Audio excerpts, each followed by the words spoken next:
Welcome to Coffee Talk with Shell and Coles, where candid conversations brew bold perspectives.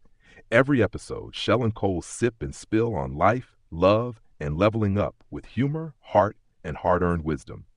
Whether you're here for the laughs, the lessons, or just good company, you'll leave with something to think about. So grab your mug, press play, and join the talk.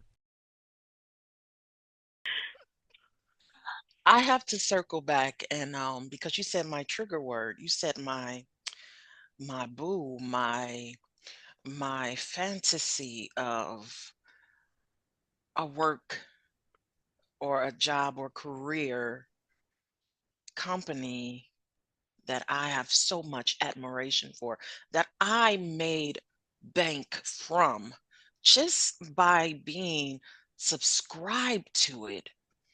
You mentioned my dear, lovely Aflac. Shout out to Aflac because it is the most single-handed to me, in my humble opinion, the most slept on service that anyone could have. I mean, people don't understand. I guess we are so conditioned, especially as adults, as working adults, we are so conditioned to think companies, excuse me, you just do things out of, you know, routine, out of necessity. But companies don't have your best interest at heart. You got to read the fine print. There is no such thing as a free lunch. And Aflac just shut all of those nays down. Because when I tell you I made so much money from Aflac, just as having it, just as being insured under Aflac, not working as an insurance rep like our homegirl Helen with the McDonald arch eyebrow, um, as she was introduced to us, but um, just working. I mean, just having it as a supplemental insurance. All those little boo boos, a cut here, um, a burn here. You taking out dinner from the oven, that added up, and it was like, wow, this company really delivers. The money that I was getting from, those incidentals that happens in life that you don't think nothing of, because our society makes us think that you gotta suck it up, buttercup, and um it's so American. It's just so American to work three jobs. Ain't that uniquely American? Hmm. Yes, it is uniquely, sadly American that you must, and this was 20 years ago we're talking. And the then person in office, the chief, patting a woman, a single mom or whatever, on the back, encouraging her and complimenting her on being so uniquely American for having three jobs. We're suffering.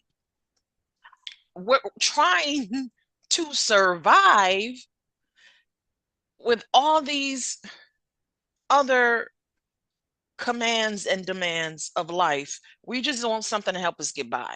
We just need something. We would like to be, we don't want to be unique no more. We don't want to be unique. We want to be like all the other well-developed countries that can work one job. And guess what?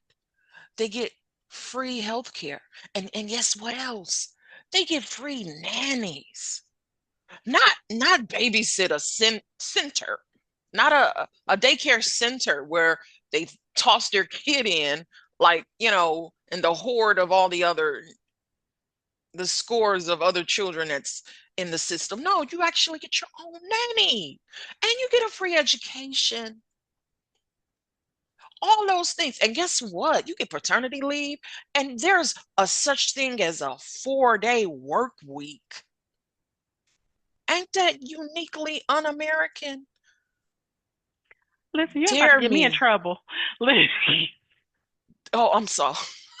How I'm just like, so? Listen, oh, yep, girl, because I watch all the shorts and podcasts and all the things that have to do with that too. And you know how I feel about it once you introduced me to Mike Moore and all of that, and I'll just be like, girl, why am I here?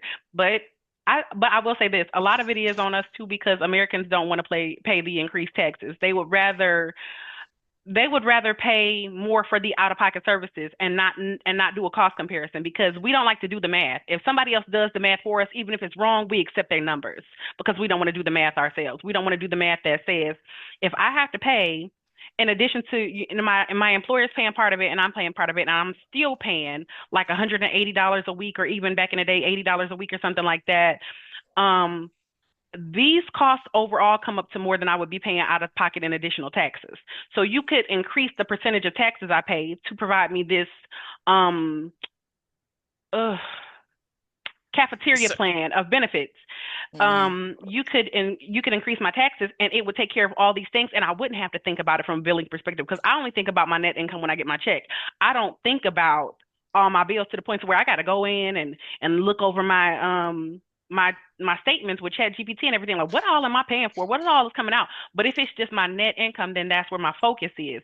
But we like campaigns. That's why one of the biggest industries in America is marketing because if you tell us something, you take away our homework. We don't have to go and figure it out. We don't have to go and look for it. So even if your math is bad, we accept it as opposed to saying, hey, yeah, other countries have this because they have really high taxes, but they also can go to the doctor. They can go to the doctor. They can have things done that would not be covered by our regular plans on here. Everything isn't a qualifier, so forth on. The industries of people that we don't have to take care of that would be able to make more. It's just so many effects because we don't want to be considered like socialist or democratic socialist or anything in that vein of equity and equality. And then you get your come up. We don't like that. So as a You know, country, so I can't blame all the politicians and stuff because a lot of us don't want to do the homework to justify the change. you know, and it's not to get political or anything. I did have a spillage, however, Hmm. because I am a student of Michael Moore and of numerous other deeper thinkers. That it's funny because it's not even, it's like it should be so common, but it's not. But yeah, I had a bit of a spillage there. I'm gonna rein it back in a little bit because um, I'm traumatized. I am traumatized as an adult in this world, and especially in this country. It's like we have been fed the biggest lie of all the lies about how it is to be an adult as a human being. Oh, this is universal. And guess what? This is the best. Right, what you got right there, you got to pay a $5,000 deductible. You in the best, you in the best system in the world when dealing with healthcare. You're in the best system in the entire globe when it comes to dealing with mortgage rates and auto insurance and life insurance and all those other things. And Aflac came along and said, guess what? When you get hurt, we gonna kiss your boo-boo and make it feel better. Not with a literal kiss, but with a check. And I prefer a check over a literal kiss most to not all the time. And they actually delivered. They actually delivered. I'm telling you, when I had a cut or a little whatever, oh, let me go and get this, looked at or whatever. And they sent me a check in the mail and it hit or whatever, however. It was like, wow, they like me. They really actually care about me. Because most of these places, most of these companies, and most of this stuff is all about what you can give to them for incidentals, for something that may not ever happen. But you still got to have this coverage, though. That's going to happen every month. You have to pay into this system. You're going to have to do that every paycheck. But after I came along like the super stud hero that it is and said, you know what? We going to focus on you. We love you. You can't handle all that stuff if you're not taking care of yourself. So here, when you fall down the steps and sprain your ankle, you don't just you stressed because you can't now go to work. We got you. We got something that's gonna cover that boo boo a little bit. Make it feel good. Make it feel better. Give you hope for when you're recuperating on your sick bed and sitting in your chair scrolling through the internet. We gonna make you feel not so. We gonna make we reward you for your adulthood and your being responsible. And it was like a whole new world. Like I still don't understand how so many people sleep on Aflac. And this is not a paid sponsorship whatsoever, but I firmly encourage any and all who are able, who are capable, who can toy with the idea, please do yourself a favor and get you some Aflac. I do not get paid for saying this. Neither one Not of yet. us. Not yet. Positive However, affirmations, though. right. Get yourself some coverage. It's like, let me take care of you. It was like a corporate boo looking out for you. Did you eat today? You need some lunch? They ain't even gotta ask. You ain't gotta say no more. They just was like, yeah. And the premiums was so freaking low. Real talk, and I'm being completely 100% transparent. When I got my first, um, when I received my first payout from, an injury or little boo boo or whatever, it was enough to cover my Aflac cost for the entire year and enough to have in my pocket to play with. That's how thorough.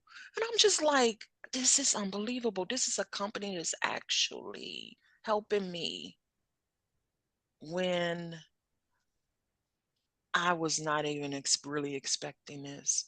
You get so used to the no's and the non-approved and all that, but they actually came through. I was like, here you go, boo. We don't play about, you don't mess with family. You family. You gotta, mm-mm. We gonna make your back feel better since you went bike riding and you hurt your back. We can't have you out here hurt. Here you go. Take that. And I really wish that more companies, because if you go out and you get in an accident, it doesn't matter. You know, it's not going to serve your interest whatsoever. It's like, what's the point of this, really? We have coverage on our vehicles. We get in an accident. What does it do? It increased the interest rate. The premium is going to go up. It don't really help us. You got to pay deductibles. You got to do this. You got to do that. They don't make you feel good about nothing that happened to you who was just in an accident.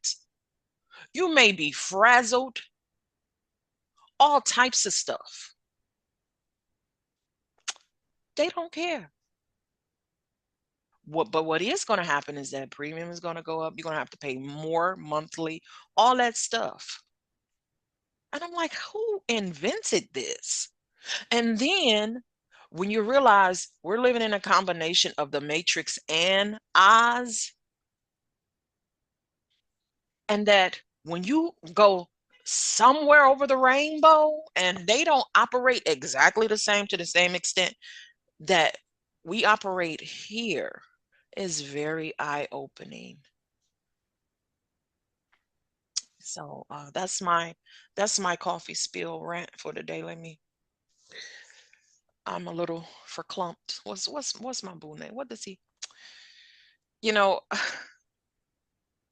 what's his name? Not Dana Carvey. Girl, I don't know. I thought you were my friend Drescher, then you said he. Yeah, no.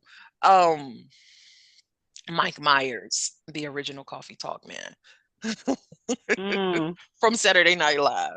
Yeah, Dave Carvey was his partner. Yeah, talk amongst yourself as I gather myself. But yeah, I just had to share that That little love letter to Aflac. because they delivered. Yeah, I was trying to be one of their salesmen when the baby was first born, and then I was like, it's just my family is not very familiar with entrepreneurship. So when you're an independent contractor and sales of all things, sales are a lot of no's. And I feel like I can take the no's because it doesn't take that many yeses to change your financial base. But I got checks from them all year, and I barely went out. I barely completed training. Like I didn't even complete training. It's just from going along with people who were making money with Aflac that I was able to get money. But it just wasn't as sustainable as I thought it would be with my child care provider village dynamic. But I'll put that on the love letter to Aflac is I do think they're good from a customer end. As a customer, I didn't really use them at the time. We were in our 20s when we met and we were introduced to Aflac like that. So I didn't really benefit at all from it. It was insurance. It was in case stuff happened, and nothing like that ever happened that I ended up using at the time because I feel like compared to now, I was a damn superhero 16 years ago when we met.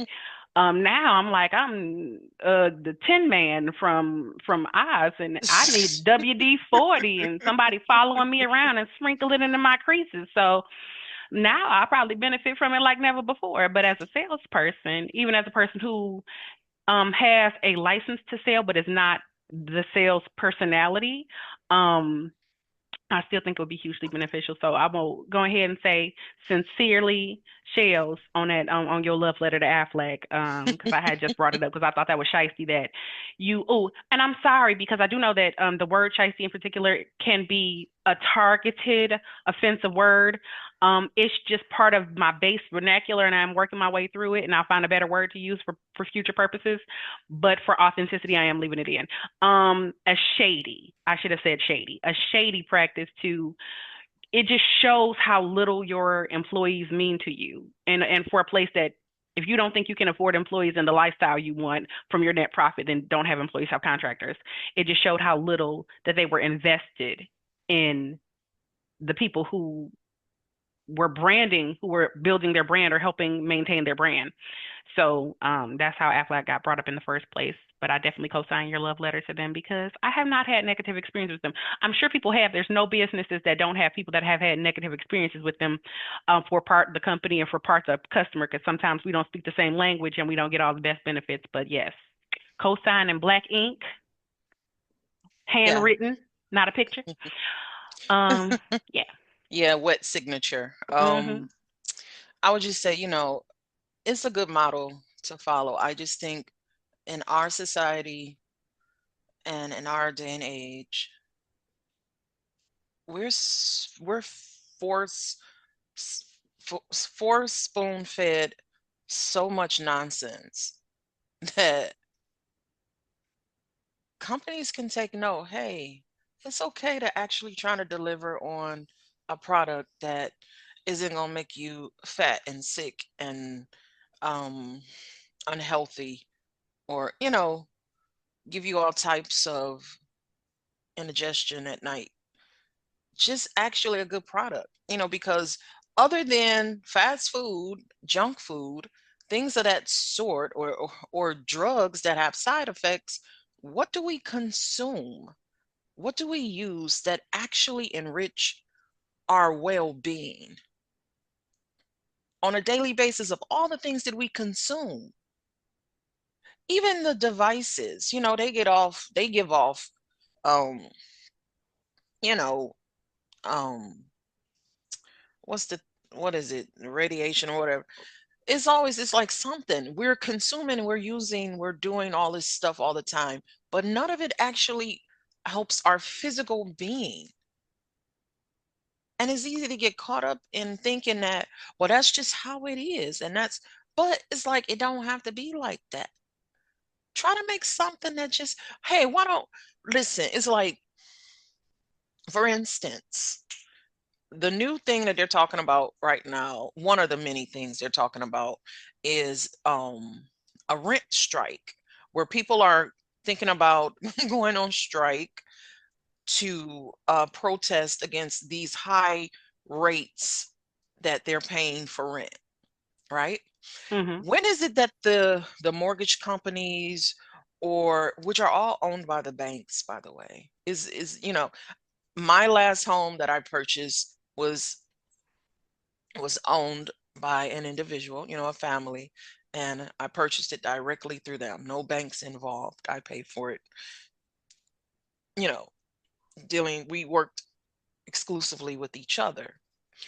But having the mortgage, having the corporations that's coming from out of the country purchasing our property, our places of dwelling, when do they ever say, hey, you know what? You paid last month rent on time. You paid your mortgage on time. We're going to give you a discount for next month. We're going to have a pay 1 month, get the next month free. We're going to give you some coupons, some mortgage coupons where you can just pay 50% on your mortgage this month. We don't get that. We don't get a energy bill in the mail to say, you know what, it's extra cold now. We get it. We gonna give you some fuzzy slippers just as a thank you. Nothing. Nobody's sending us any flowers. Nobody's sending us a card.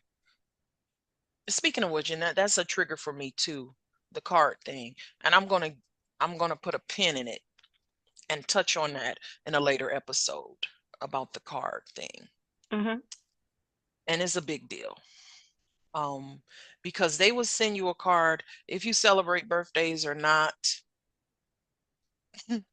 if you are alive or not, they still sending cards out because they're so detached from reality and from their customer base that they will still promote their product and try to get their foot in the door with an advertisement, even though you may be struggling or having a particularly rough time. You know, they just want to get their advertisement across. It's not about them actually caring about you individually. So it's like they're so detached from the plight of the everyday consumer, which are work hard working people. And even if you're unemployed, they don't know your backstory, but they're ready to take whatever you have from you. The little bit the peace of mind that you have, whatever. It's like we live in an anti peace of mind society.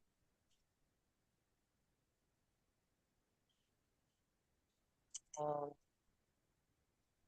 it's like, have you no feelings? I know the corporation.